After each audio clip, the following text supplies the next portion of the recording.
నేను రాష్ట్ర నలుమూలలు తిరిగినా ఈ శాసనసభ నియోజకవర్గంలో మీకు అండగా తిరుపతి రెడ్డి గారు ఎప్పుడు అందుబాటులో ఉంటాడు.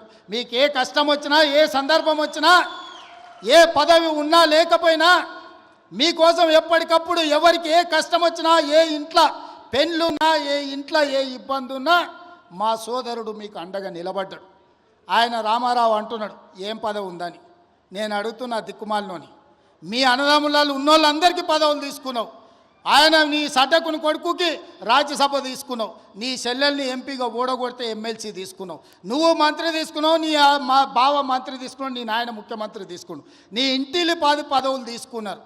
కానీ మేము ఏ పదవి తీసుకోకుండా ప్రజలకు సేవ చేస్తే దాన్ని కూడా తప్పు అంటున్నారు. పదవులు తీసుకోవడం తప్ప, కుటుంబం దోసుకోవడం తప్ప, ఏ పదవి ఆశించకుండా ప్రజలకు అందుబాటులో ఉండి ప్రజల మేలు కోసం ఒకవేళ నేను రాష్ట్రం మొత్తం నలుమూలలు తిరిగే బాధ్యత నేను తీసుకుంటే నా కుటుంబ సభ్యులు మీకు అండగా నిలబడితే కూడా వాళ్ళ కళ్ళల్లో నిప్పులు పోసుకుంటున్నారు. మీరు ఆలోచన చెయ్యండి.